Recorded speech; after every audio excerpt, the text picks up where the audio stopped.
חשבתם פעם מי למשל כתב את שיר המופת אבי נימני נשמה?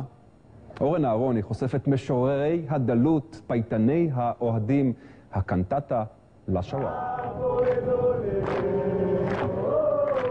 לא רחוק משם בפתח תקווה, אוהדי הפועל המקומית מעיינים בספר זמר זמר לך. ספר של כל הזמרה העברית ב-60 שנה האחרונות של המדינה.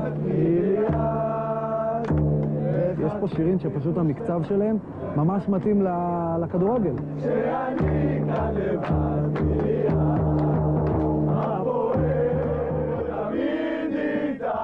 נשבעתי אמונים רק לך. אנחנו כל הזמן מנסים לא להעתיק מקהלים אחרים שיש להם כבר שירים ולא...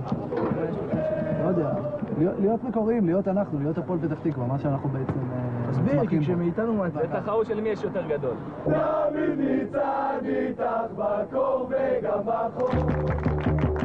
יש לנו שתי שחקנים, ג'וניור ויסה ואבי ריקן. הם אומרים לי, אתם רוצים את אבי ריקן ואת ויסה ברותי שמולי. אז נשים את אבי ריקן בליסה ליסה? כן, לא? אפשר לשים את אבי ריקן בליסה. אבל תחשבי ש... אני לא יודעת שזה הולך בכלל. תשאיר את ליסה ליסה המקורית.